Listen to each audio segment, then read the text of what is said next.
A psycho killer used to call women, ask them questions, and if they answered incorrectly, he would torture them brutally. The story begins with a girl named Casey, a high school student. Casey is home alone when she suddenly receives a phone call. On the other end is an unknown man who starts talking to her. Initially, the man tries to intimidate Casey, but she doesn't get scared. Casey tells him that her boyfriend will be arriving soon, but the man surprises her by correctly naming her boyfriend. This makes Casey wonder how he knows about her boyfriend. The man then instructs Casey to turn on the garden lights. When she does, she sees her boyfriend tied up and severely beaten. Terrified, Casey tries to go outside to save him, but the man on the phone warns her not to go outside. This frightens Casey even more, and she starts crying inside the house. The man tells her that the game has just begun and asks her a question: who was the killer in the Halloween movie? Casey answers correctly, but the man then asks, who was the killer in Friday the 13th? This time, Casey answers incorrectly, and as a result, the man kills her boyfriend, who was tied up outside. Seeing this, Casey screams in terror. The man then breaks down the doors, opening a way outside. Casey realizes her boyfriend is dead and tries to save herself by running away. Suddenly, a man wearing a black cloth catches her. At that moment, Casey's parents arrive but don't see the man, who then kills Casey. He leaves her dead body there. In my opinion, Casey could have saved her life. Even though the man was asking strange questions on the call, Casey should have realized he was a psycho and not gone outside. She should have watched all the movies he mentioned and answered correctly. If she had given all the correct answers, the psycho might have spared her and her boyfriend. Unfortunately, both Casey and her boyfriend lost their lives. The next day, this case spreads throughout the city, and several police officers start investigating to find out who committed the murder. Now we are introduced to Casey's friend, Sydney. Sydney was deeply affected by her friend's death, but after attending all her classes, she went home. Suddenly, Sydney received a call from the same unknown psycho. The psycho told Sydney that he was the one who had murdered her mother years ago. This incident happened a few years back when Sydney's mother was raped and brutally killed. Sydney had suspected a man and had him sent to jail, but she hadn't fully overcome the trauma. This revelation frightened Sydney, so she immediately called the police, informing them that someone was calling her, harassing, and threatening her. However, as usual, the police arrived only after the incident had occurred. Meanwhile, the masked man arrived at Sydney's house, holding a knife, and began chasing her to kill her. Sydney managed to save herself and ran to an upstairs room, where she unexpectedly found her boyfriend, Billy. She told Billy everything about the dangerous man in the black costume chasing her. Billy tried to calm her down, but suddenly, a mobile phone fell out of Billy's pocket. It was the same phone that had been used to call Sydney. Sydney then realized that the person who had called her might be Billy himself. As she was running outside, the masked man appeared, but it was just his costume, which some officers had picked up. Based on Sydney's statement, the police arrested her boyfriend, Billy, because she believed that the man who had called and the one in the black costume was none other than Billy. Although Billy repeatedly claimed that he had nothing to do with it, his pleas were ignored. In situations like these, the allegations of girls are often given more weight, and boys tend to lose in front of the law and order. And they get punished without any fault. But suddenly, Sydney receives another call from the same psycho, revealing that this psycho is someone else, not her boyfriend Billy. If the psycho is telling the truth, then he is the one who killed Sydney's mom. The man Sydney had sent to jail for her mom's murder was completely innocent and had nothing to do with these events. A reporter meets Sydney, explaining that the man she had accused of her mom's murder had an extramarital affair with her mom but never tried to hurt her. Sydney gradually realizes she made the biggest mistake of her life, as the real killer is someone else. The police officers call Sydney for questioning to investigate the entire case. The police had checked all of Billy's call recordings and found that he had not made any calls. The number from which Sydney received the call belonged to her father, raising suspicion about him since he had been missing since her mom's murder. Sydney became extremely frustrated with these revelations. The next day, she went to her college. While in the bathroom, she heard someone calling her name. She looked back but found no one else there. Sydney thought it was a misunderstanding, but when she heard the sounds again, she realized someone was in the bathroom. Terrified, she suddenly saw the masked man in black clothes emerge and attack her. Sydney ran out to save her life, but this time, she could have caught the masked man. However, upon reaching outside, she saw many students wearing similar costumes, making it impossible to accuse anyone without proof. She had already ruined 2 men's lives with false accusations, and no one would believe her anymore. Now, we see the masked man entering the principal's room in the same college. The psycho killer inexplicably captured the principal and killed him, as if murder was a very common thing for him. Gradually, such murders became quite common in the city. Therefore, the police officers and the government imposed a curfew, so no one could leave their homes. Offline college for all students was also closed, and their online session started. However, no one had any idea that staying indoors could be even more dangerous because the real threat was yet to come. After several days, Sydney and all her friends decided to have a party. All the students from college gathered at Sydney's friend's house for the party. Sydney's boyfriend, Billy, who had been falsely accused and jailed by Sydney, also came to the party.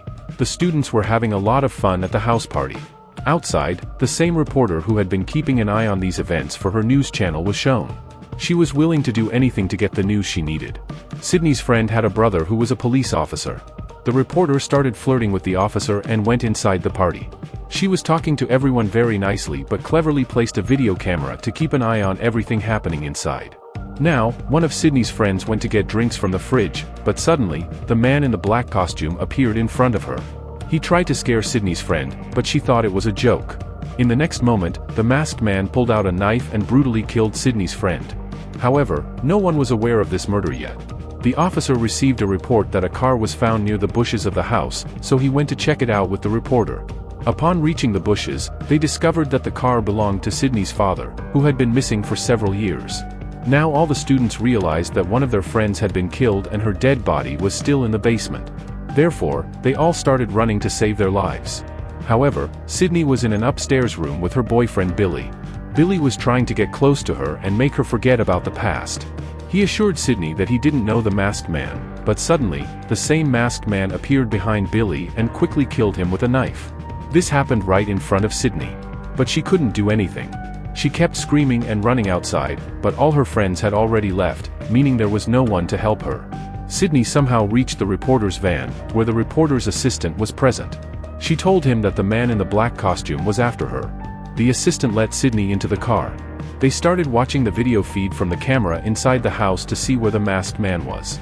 When they saw that he was still inside the house, the assistant tried to open the van door and drive away, but at that moment, the psycho appeared and attacked the assistant, killing him.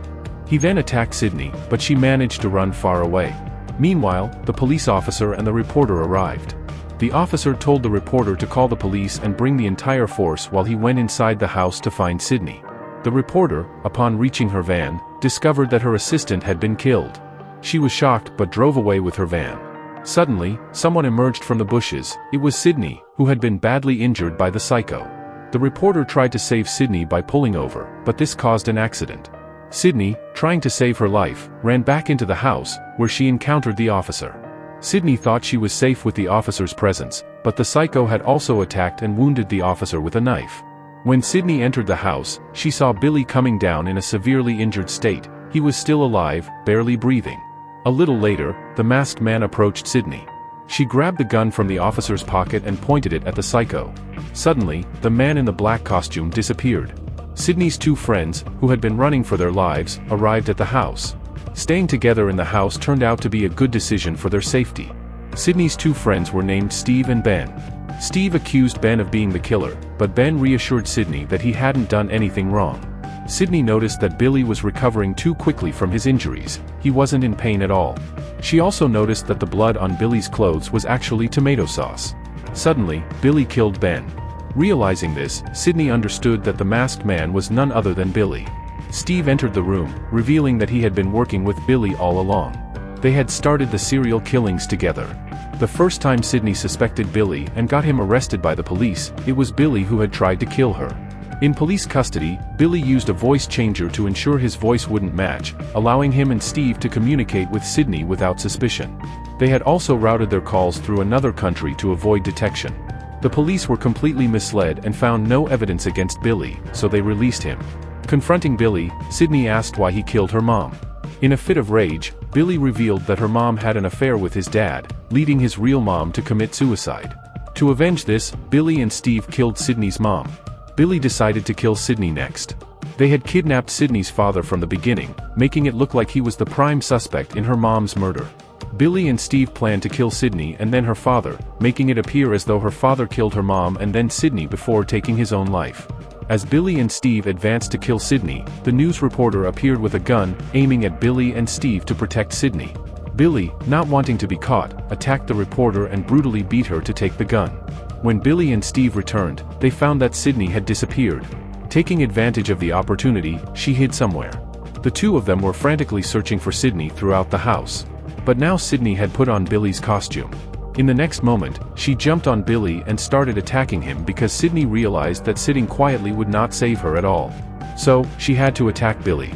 Although Billy was much stronger than Sydney, she didn't give up and kept pushing him away.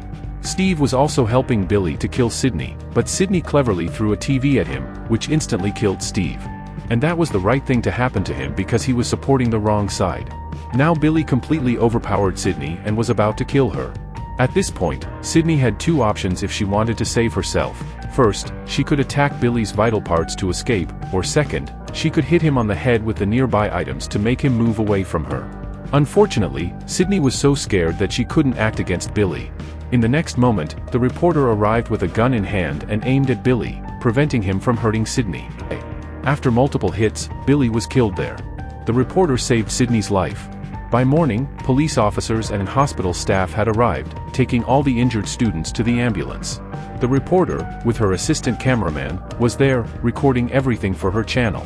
This incident brought the reporter a lot of fame.